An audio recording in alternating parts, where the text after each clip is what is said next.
All right, on Sue Bird's recent episode, she got into why she feels as though the WNBA players are unloyal. She talked about the players jumping ship without even knowing what's going on behind the scenes.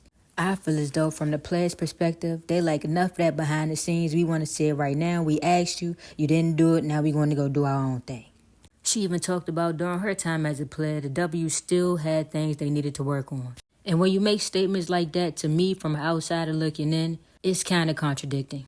Only because you didn't retire not too long ago. That means from the time you retired to now, they still haven't fixed those little things.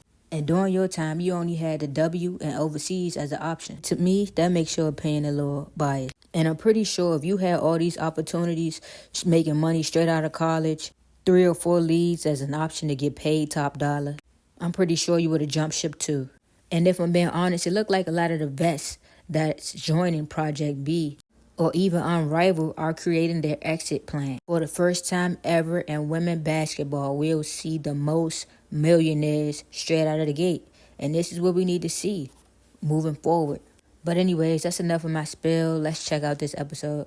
I'll speak from my own perspective, my own opinion. I'm not obviously speaking for, in this case, it would be NECA, AT, Stewie, or Fee. Yeah.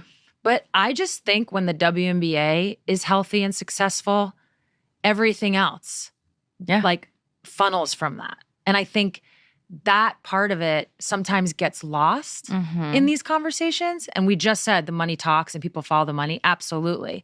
But the WNBA, even though it's lacked, and I'm the first to tell you, it's lacked in salary for a lot of years. Yeah.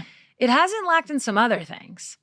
And I think agree. when players, I know you asked about the negotiations, but just to kind of take it wherever I'm going, I think what sometimes gets lost in this conversation when people talk about, what's this player going to do? Or what would that player do? Or what would you do? What's your number to go to this place? Or why would you play here? What gets lost when it comes to the WNBA is playing in America. Yeah. Being able to capitalize on endorsements, which now is a real player for these players. Yeah. But being able to capitalize on endorsements, a lot of these contracts, now it's not that you can't create a new type of contract, but I know my shoe deal, I had to play in the WNBA to get my money. Mm-hmm. So a lot of the ecosystem that we live in as Americans playing in the WNBA revolves around playing in America. Yeah.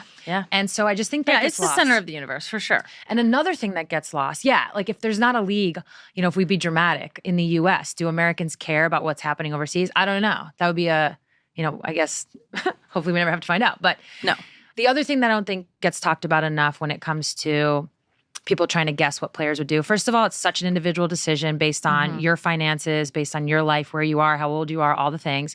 But second of all is, to piggyback off the building a brand, you want to play in the best league against the best players and feel valued.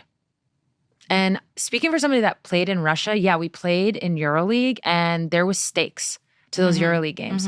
There was also a lot of really bad Russian league games that we had to play in. And it can be mind-numbing. And nobody knows. Some of those EuroLeague games, by the way, are some of the best ever. I say this often. Yeah. That nobody got to see. Yeah. Nobody knows. And, to make the point in a really dumb way, I don't know that you win an ESPY for what you did in EuroLeague. You don't win, you don't get the what's it really for? Legitimization? Yeah. You just don't get the notice that you should get from wanting that notoriety. Maybe that's the word I'm looking for. Yeah. I just think that gets lost. That is a part of the equation. That's really what I wanted to add to this. That is a part of the equation for all these players when they start to figure out what leagues to play in and where to go.